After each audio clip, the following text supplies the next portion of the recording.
आइए, सुनिए, देखिए, समझिए सनातन सत्य। जैसी दृष्टि वैसी सृष्टि, दृष्टि विज्ञान। कुदरत, कुदरती रचना एवं कुदरत के कानून से शाश्वत सुख की प्राप्ति। जोधपुर के परम पूज्य महात्मा उपासक प्रोफेसर डॉक्टर सोहन राज तातेड़ के निर्देशन में सनातन सत्य। जैसी दृष्टि वैसी सृष्टि, दृष्टि विज्ञान। स्वामी जी, अध्यात्म विज्ञान का उपदेश सुनते सुनते हमारी बहुत सी बातें परिपक्व हो गई। अब प्रश्न ये है कि ये लंबे समय तक समाज में कैसे बने रहे। आप की अपनी सीमा है, आप बताते हैं देश में जाते हैं, विदेश में जाते हैं, कल आपको 100 वर्ष भी पूरे हो जाएंगे और जो है वो ये सनातन सत्य सनातन बना रहे। तो एक नहीं, हमको हजारों कमलेशानंद जी बनाने हैं। तो उसके लिए आपने एक बार बताया था कि मुझे 1000 साइंटिस्ट बनाने हैं।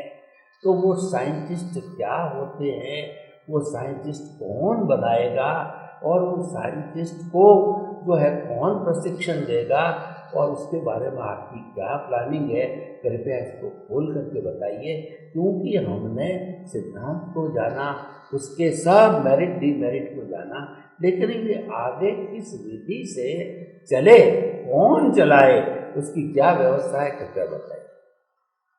प्रश्न के लिए धन्यवाद। जब से ये विज्ञान प्रकट हुआ, खुला हुआ, लोगों के सामने बताने का एक कुदरत ने मौका दिया, धीरे धीरे लोग इसको स्वीकारने भी लगे और स्वीकारने के बाद अनुभव भी करने लगे। देश में विदेश में आज हजारों लोग ये विज्ञान को पाकर अपने जीवन को धन्य मानते हैं और ये विज्ञान दूसरे को बताने की अपने लेवल से कोशिश भी करते हैं। मेरे जीवन की ये ख्वाहिश है कि विज्ञान व्यक्ति विशेष न बनकर हजारों लाखों करोड़ों लोगों के विज्ञान समझने के लिए, उसका उपयोग करके अनुभव करने के लिए काम में आए और वो सदियों तक चलता रहे। ये हमारी एक भावना है और भावना के तहत मैं अपने जीवन में मैंने एक लक्ष्य रखा है। अगर मेरे को कुदरत साथ देगी तो मैं 1000 साइंटिस्टों को तैयार करके आगे जाऊंगा। ऐसा मेरा लक्ष्य है, ऐसा मेरा निश्चय है और इसके लिए मैं प्रयास कर ही रहा हूं। अभी तक 5 सेशन हो गए हैं और करीब करीब 250 साइंटिस्ट ने ये विज्ञान समझ लिया है और वो सर्टिफाइड हो चुके हैं। सभी साइंटिस्टों को सर्टिफिकेट समय समय पे दिया जाता है और वो सर्टिफिकेट के आधार से वो ऑथोराइज हो जाते हैं ऑफिशियली और वो बताने के लिए वो सक्षम भी हो जाते हैं। अभी वो इस सर्टिफिकेट पाने के बाद भी अपने संजोगों के मुताबिक वो कितना ये आध्यात्म विज्ञान दूसरे को बताने की कोशिश करता है, वो संजोगाधीन है, उसमें हम पढ़ते नहीं हैं। मगर उनकी जो भावना है कि मेरे को विज्ञान को सबको बांटना है, अगर कुदरत मेरे को संजोग देंगी तो मैं जरूर प्रयत्न या प्रयास करूंगा। अच्छी बात है। और ऐसे अभी तक 250 साइंटिस्ट बन चुके हैं और धीरे धीरे करके 50-50 के लॉट में हम साइंटिस्टों को बनाते हैं, इनको सर्टिफिकेट देते हैं। इनकी प्रत्यक्ष क्लास ज़्यादातर मैं ही लेता हूँ, फिर डिपेंड ऑन संजोग मैं कुछ बिजी रहता हूँ तो कभी हमारे जो सीनियर साइंटिस्ट हैं वो भी उसको समझाने की कोशिश करते हैं। हमारे आध्यात्मिक विज्ञान में एक बात सरल है, क्योंकि सिद्धांत एक ही है और वो कुदरत का है, इसीलिए मेरा है वो सब्जेक्ट नहीं है। तो अगर आपको समझ में आता है तो आप भी बता सकते हैं। ये कोई मेरा विज्ञान का सिद्धांत तो है ही नहीं, मैंने अनुभव करके एक्सप्लेन किया है और आपको वही सनातन सत्य को अनुभव करना है और दूसरे को बांटना है। इसलिए मेरी कोई चीज़ बांटना है ऐसा सब्जेक्ट नहीं है। इसीलिए यहाँ मेरी आज्ञा है तो ही बता सकते हैं।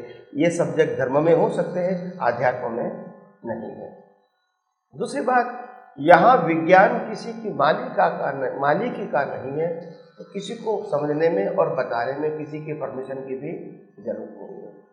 तीसरी बात, जब आपको ये विज्ञान प्राप्त हो जाता है और जब आपको सर्टिफिकेट भी मिल जाता है एज अ स्पिरिचुअल साइंटिस्ट, जैसे मेरा स्टेटस है स्पिरिचुअल साइंटिस्ट, और अगर मैंने आपको साइंटिस्ट बना दिया तो आपका स्टेटस वही रहेगा स्पिरिचुअल साइंटिस्ट। इसमें असिस्टेंट स्पिरिचुअल साइंटिस्ट ऐसा वर्ड नहीं आएगा, यानी लेवल एक ही रहेगा, भले ही अनुभूति अलग अलग है, मगर आपको वही प्रिंसिपल बताना है जो सनातन सत्य है।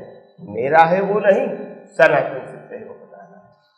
तो इसीलिए आगे आगे हम ये विज्ञान बांटने के लिए, हजारों लाखों लोगों के सामने पहुंचाने के लिए जो ऐसे ऐसे सेमिनार लेंगे और इसके अंदर 50-50 के रूप में हम साइंटिस्ट को तैयार करेंगे। लोग साइंस समझेंगे भी और बांटने का वो प्रयास भी करेंगे।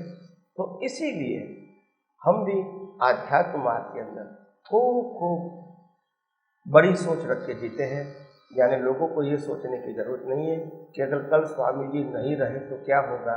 मैं वचन देता हूँ आप सबको कि मैं जब भी जाऊँगा तो कम से कम 1000 साइंटिस्टों को, सर्टिफाइड साइंटिस्टों को यहाँ छोड़ के जाऊँगा, जिसके आधार से ये साइंस जिंदा रहेगा और साइंटिस्ट भी जिंदा रहेंगे और साइंस और साइंटिस्ट बनाने की और बांटने की प्रक्रिया भी जिंदी रहेगी।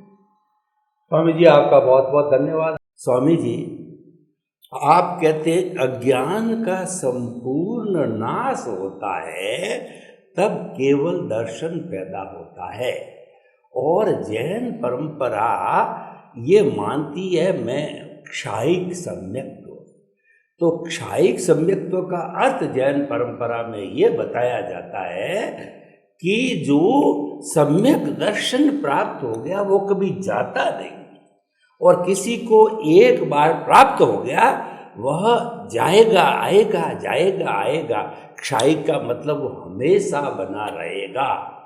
तो कृपया जिसको क्षायिक सम्यक्त्व प्राप्त हो गया है तो उसको मैं क्या कहना चाहता हूँ, क्षायिक सम्यक्त्व का आप जो केवल दर्शन, परम पुरुषार्थ, अंतिम पुरुषार्थ, उसके बाद कोई पुरुषार्थ होती नहीं है, इसका आपस में क्या इंटर रिलेशन, क्या संबंध है, वो कृपया थोड़ा सा स्पष्ट कीजिए। अध्यात्म विज्ञान सनातन सत्य की दृष्टि से तो मालूम पड़े कि दोनों के अंदर क्या संबंध है। सभी श्रोताओं को मेरा नमस्कार, जय सच्चिदानंद, और आपके प्रश्न के लिए धन्यवाद। जैन परंपरा के अंदर 14 गुणखाना की बात किया गया है। 14 गुणखाना के अंदर पहला, दूसरा और तीसरा वो अज्ञानी का या मिथ्यात्व का है। चौथा गुणखाना जो है वो संकित का है। 5वां, 6ठा, 7वां वो डेवलपमेंट का है। जैन धर्म में 6ठे गुणखाने में ब्रह्मचर्य की बात बताई गई है कि ब्रह्मचारी होता है। 7वें में तो डेवलपमेंट है, और 8, 9, 10, 11 वो सपक श्रेणी है। डेवलपमेंट 7 में हो गया।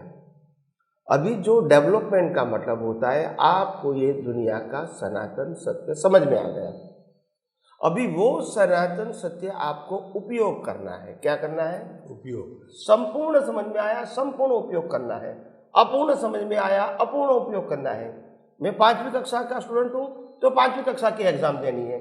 मैं 10वीं कक्षा का स्टूडेंट हूँ तो 10वीं की एग्जाम देनी है। मैं ग्रेजुएट के विद्यार्थी हूँ तो ग्रेजुएट की एग्जाम देनी है। मैं मास्टर डिग्री का स्टूडेंट हूँ तो मास्टर डिग्री की एग्जाम देनी है। मैं पीएचडी का स्टूडेंट हूँ तो पीएचडी की एग्जाम देनी है। ऐसे यहाँ आध्यात्म में मैं 4थे स्टैंडर्ड में हूँ या चौथे गुंठाने पे हूँ तो वो पास करना है, पांचवा हूँ वो पास करना है, छठा हूँ वो पास करना है। पास करने का मतलब आगे जाना। तो सात तक डेवलपमेंट बढ़ता रहता है, सात में डेवलपमेंट कम हो जाता है, खत्म हो जाता है। यानी ब्रह्मांड का सभी रहस्य सिद्धांत के रूप में आपने जान लिया। अभी जो जाना संपूर्ण, वो संपूर्ण उपयोग करना है। पहले अपूर्ण जाना था, उसका उपयोग करते थे। चौथे स्टैंडर्ड में, चौथे गुंठाने में चौथे का उपयोग करते थे, पांचवें में पांचवें का करते थे, छठे का छठवीं में, सातवें का सातवीं में करते थे। तो अभी सातवीं में आपका अंडरस्टैंडिंग कंप्लीट हो गया, अभी वो कंप्लीट अप्लाई करना है। तो वो जितना ज्यादा अप्लाई करते हो तो 8, 9, 10, 11 तक भी पहुंच जाते हैं। और फिर अगर वहां 48 मिनट नहीं रहता है तो come back in a seventh नीचे नहीं जाएगा। सनातन सत्य ये है कि कुदरत के कानून में एक बार आपका अंडरस्टैंडिंग हो गया, फिर कभी आप डाउन नहीं जाओगे। कर्म आपको एकेंद्रिय में भी ले जा सकता है, नरगति में ले जा सकता है, डेवलपमेंट वही का वही रहेगा। मैं डेवलपमेंट की बात करता हूं, 7 का डेवलपमेंट कभी माइनस नहीं होगा। गति कहीं भी हो सकती है, उसमें कोई क्वेश्चन नहीं है। गति का क्वेश्चन नहीं है, डेवलपमेंट की बात है। यानी आपको जो डेवलपमेंट समझ में आ गया वो कभी बर्थ टू बर्थ माइनस नहीं होगा, क्योंकि आपने जो अनुभव किया है वो सनातन सत्य है और वो हर अवतार में रहेगा, परिवर्तन नहीं होगा। तो फिर वो डेवलपमेंट अपने आप काम में आएगा। अभी 8, 9, 10, 11 वो आपकी एप्लीकेशन की स्थिति बताता है। अगर मैंने थोड़े समय के उपयोग किया तो मैं 8वीं में गया, ज्यादा समय में उपयोग किया तो 9वीं में गया, और ज्यादा का उपयोग किया 10वीं में गया, और ज्यादा का उपयोग किया तो 11वीं में गया। मगर वो अगर 48 मिनट विदाउट ब्रेक नहीं रहा तो फिर कम बैक इन 7 से नीचे में डेवलपमेंट में नहीं जाऊंगा। मगर ऐसे करते करते स्नैक्स एंड लेडर, ऊपर चढ़ उतर करते करते करते, बहुत प्रयास करते करते, जागृति का उपयोग करते करते, एक दिन ऐसा होता है हम पुरुषार्थ करके 48 मिनट का स्थिरता हो गई तो कन्वर्ट इन 12, 48 मिनट ही हमको ये 7वें गुंठाने का डेवलपमेंट का उपयोग करना है मैक्सिमम। अगर 48 मिनट कर दिया तो 12वें चले गए, अभी परमानेंट हो गया। अभी 48 मिनट नहीं, अभी परमानेंट हो गया तो 12वें में आ गया। 12वें में आने का मतलब आपका ज्ञान और आपका अनुभव दोनों कंप्लीट हो गया। क्या हो गया? कंप्लीट हो गया। इसलिए आप 12 में आ गए। 12 का मतलब 12वां गुंठाना वो डेवलपमेंट और अनुभव का अल्टीमेट गुंठाना है। ये गुंठाने के बाद सिर्फ केवल ज्ञान है, यानी आत्मा का अनुभव है, और कोई बीच में नहीं है। 12 के बाद 13 है। तो 12वां गुंठाना का मतलब होता है केवल दर्शन हो गया। केवल दर्शन का मतलब होता है रिलेटिव सत्य का ज्ञान खत्म हो गया, और रिलेटिव सत्य ही पाप पुण्य और प्रायश्चित के मार्ग पे ले जाता है। जब रिलेटिव सत्य ही नहीं रहा तो कर्मबंध का कोई प्रश्न नहीं रहा। तो 12वें गुंठाने में आना और वो परमानेंट है, इसीलिए कम ज्यादा का प्रश्न नहीं है। यहां उपयोग पुरुषार्थ शब्द खत्म हो गया, उपयोग और पुरुषार्थ शब्द, और इसीलिए गलती होने की प्रश्न रहेगा नहीं। तो 12वें गुंठाने में आए तब अध्यात्म विज्ञान कहता है केवल ज्ञान का बीज लगेगा। तो जो बीज लगा उसका फल कब आएगा? नेक्स्ट बर्थ में। कुदरत का कानून है कोई भी बीज का फल मिनिमम 1 बर्थ के बाद आता है, मैक्सिमम 8 बर्थ के बाद भी आ सकता है, मगर मिनिमम क्या है? 1 बर्थ। यानी अभी केवल ज्ञान का बीज अभी रिजल्ट आएगा ये वर्ष में, ये आध्यात्म विज्ञान में पॉसिबल नहीं है। बीज का फल मिनिमम नेक्स्ट बर्थ में आएगा। ओके, अभी जब नेक्स्ट बर्थ में केवल ज्ञान मेरा फिक्स हो गया बीज का फल के रूप में, अभी यहाँ अज्ञान खत्म हो गया अगले अवतार में, तो लास्ट बर्थ के अंदर जब मेरा बर्थ होगा तब माता के गर्भ में से ही स्पष्ट वेदन होगा। यानी शरीर और आत्मा दो ही रहेगा, प्रतिष्ठित आत्मा नहीं रहेगा, क्योंकि अज्ञान ही नहीं है और पुरुषार्थ भी नहीं है, तो फिर उनका रोल ही नहीं है, तो उनका एग्जिस्टेंस की जरूरत नहीं है। तो शरीर और आत्मा दो रहेगा और इसीलिए उसको स्पष्ट वेदन बनाया। अज्ञान होता है तो कर्टेन है, अज्ञान नहीं है तो कर्टेन नहीं है। इसीलिए माता के गर्भ में से स्पष्ट वेदन का मतलब आत्मा का स्पष्ट अनुभव, मगर इसको केवल ज्ञान नहीं कहते हैं। क्यों नहीं कहते हैं? फिर वही प्रिंसिपल, 48 मिनट रहेगा तब केवल ज्ञान होगा। मगर बात यह है कि अभी पुरुषार्थ तो है नहीं, तो क्या होगा? परिणाम है। तो कुदरत कहती है कि तुमको 48 मिनट रखने के लिए, ये जागृति रखने के लिए आपको पुरुषार्थ करने की जरूरत नहीं है। मगर जो ड्यू डेट है, ड्यू टाइम है, ड्यू प्लेस है, उनके पहले ये परिस्थिति आना वो लॉ ऑफ नेचर है। आपके पुरुषार्थ से वो नहीं परिणाम के रूप में आएगी और रिजल्ट मिलेगा केवल ज्ञान। तो कई सारे लोग प्रश्न करेंगे कि स्वामी जी केवल दर्शन तक तो आपने पुरुषार्थ बताया, केवल ज्ञान में पुरुषार्थ क्यों नहीं है दर्शन के बाद?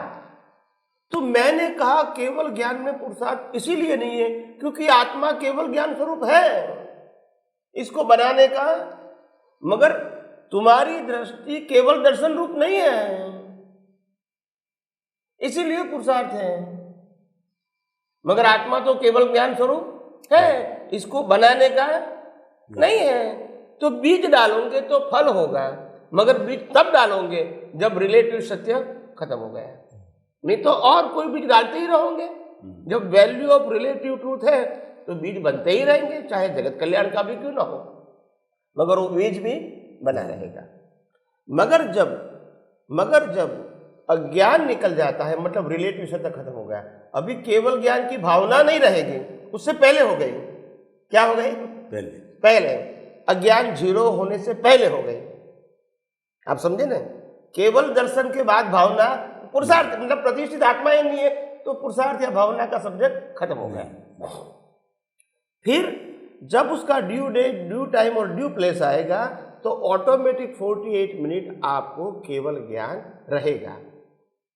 स्पष्ट वेदन, स्पष्ट वेदन का मतलब आत्मा का स्पष्ट अनुभव। वो अनुभव में बीच में ऑटो मोड से विक्षेप आएगा because of due date, not because of your ignorance. तो ड्यू डेट के समय अपने आप वो 48 मिनट, बाद में परमानेंट केवल ज्ञान, जैसे यहाँ परमानेंट केवल दर्शन, वहाँ परमानेंट केवल ज्ञान।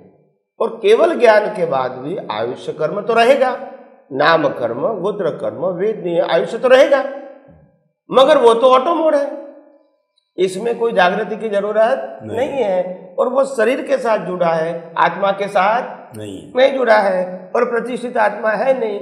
तो प्रकृति के स्वभाव में बट नेचुरल है, आत्मा के स्वभाव में बट नेचुरल है। प्रकृति का एंड और आत्मा मोक्ष में जाएगा, और कोई प्रक्रिया बाकी नहीं है। तो ये आध्यात्म विज्ञान बताता है। और इसीलिए कई सारे लोग ऐसा बताता है शास्त्रीय ज्ञान के मुताबिक कि केवल दर्शन और केवल ज्ञान एक ही बर्थ में होता है। तो यहाँ प्रश्न ये आता है कि केवल दर्शन केवल ज्ञान अगर आप एक बर्थ में बताओगे तो केवल दर्शन से पहले जो कर्म बंद हो गए इसका क्या? ये सबसे बड़ा क्वेश्चन है जिसका उत्तर किसी के पास नहीं है। मेरे को ये बर्थ में केवल दर्शन हो गया, मानो कि जन्म के बाद 15 साल की उम्र में केवल दर्शन हो गया, अभी मेरा आयुष्य 100 साल का है, तो अभी 85 ईयर्स तो बाकी है। तो मैं समझूंगा कि केवल दर्शन तो हो गया 15 साल की उम्र में, अभी 85 है, तो केवल ज्ञान नहीं होगा? नहीं होगा, क्योंकि केवल ज्ञान बीज का फल है। क्या है? बीज का फल। तो बीज डाला ही नहीं तो फल कैसे आएगा? और फल, बीज और फल के बीच मिनिमम 1 बर्थ। वो प्रिंसिपल आ गया है। तो उसमें भी और कोई लॉजिक नहीं है। कोई भी कर्म का फल सेम बर्थ में नहीं आता है, वो प्रिंसिपल है। तो इसीलिए इसमें इफ एंड बट नहीं रहेगा। तो आध्यात्म विज्ञान प्रिंसिपल को फॉलो करते हैं। किसको करते हैं? प्रिंसिपल। हाँ, आपकी ऐसी बात होनी चाहिए जो विरोधाभास नहीं होनी चाहिए।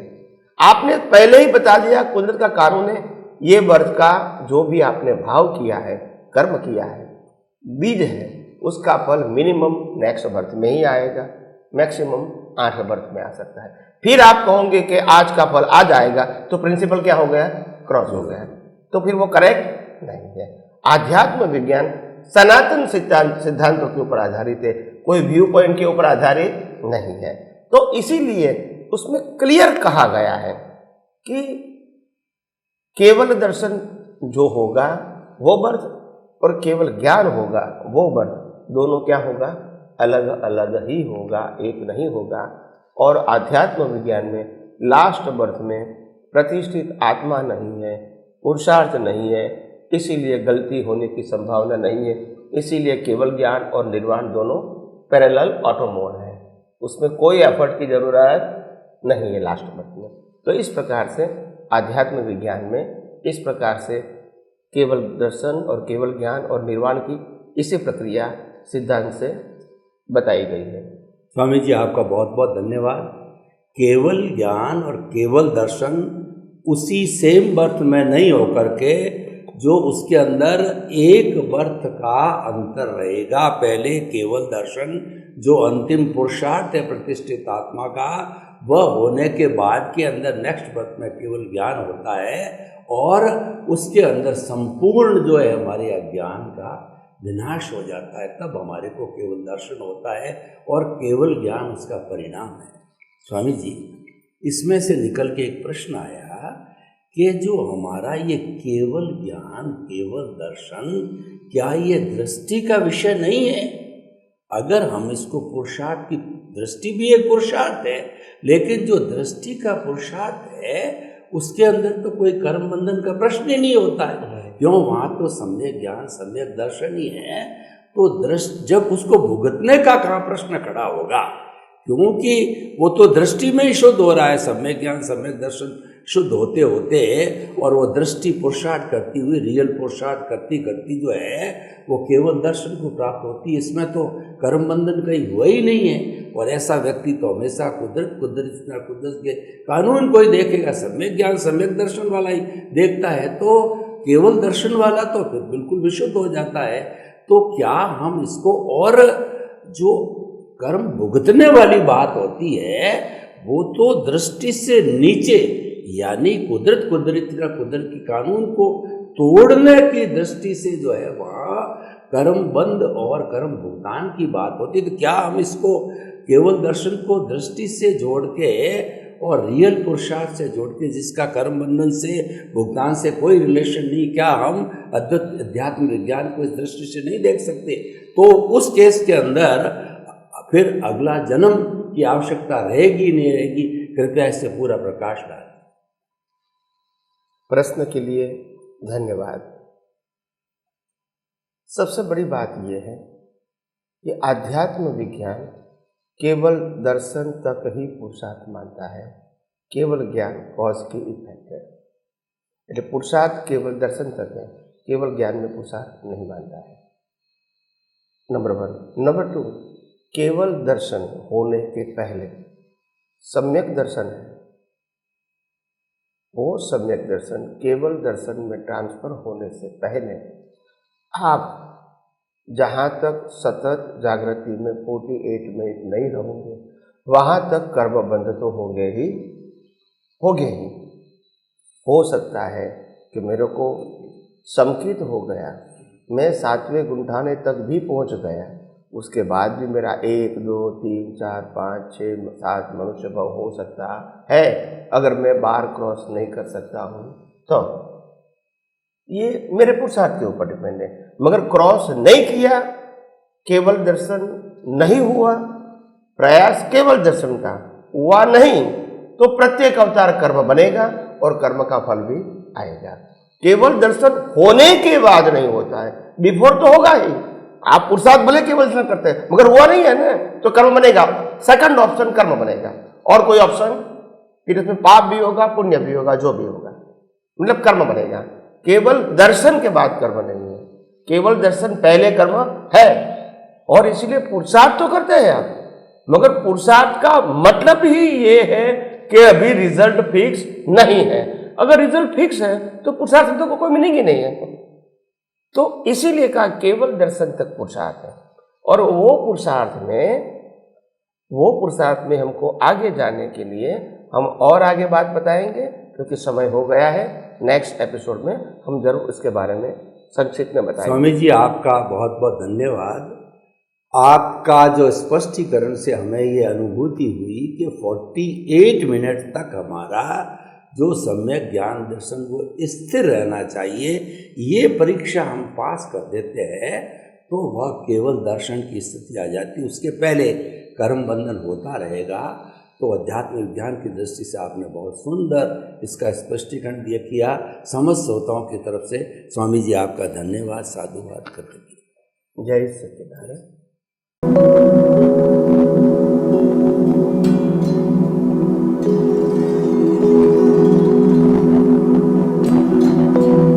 एक ऐसा अंतर्राष्ट्रीय ख्याति प्राप्त मानव जो गुरु प्रेरणा से पिछले 20 वर्षों से वानप्रस्थ जीवन जीते हुए 24 घंटे मानवता की सेवा में संलग्न है। एक ऐसा मानव जो अभी राष्ट्रीय, अंतर्राष्ट्रीय टीवी चैनलों पर 7,500 एपिसोड के माध्यम से सनातन सत्य, आत्मविज्ञान एवं पुनरुत्थान, व्यवहार एवं निश्चय जगत के जीवनोपयोगी विषयों पर हृदय स्पर्शी प्रवचन कर चुका है। उस मानव का नाम है महात्मा उपासक प्रोफेसर डॉक्टर सोहन राज तातेड़। प्रोफेसर तातेड़ द्वारा योग, दर्शन, शिक्षा विषयों पर रचित पीएचडी स्तर के 250 शोध ग्रंथ भारत के 100 प्रतिष्ठित विश्वविद्यालयों में शोधार्थी पढ़ रहे हैं तथा वे सभी शोध ग्रंथ वहां की सेंट्रल लाइब्रेरियों में उपलब्ध हैं।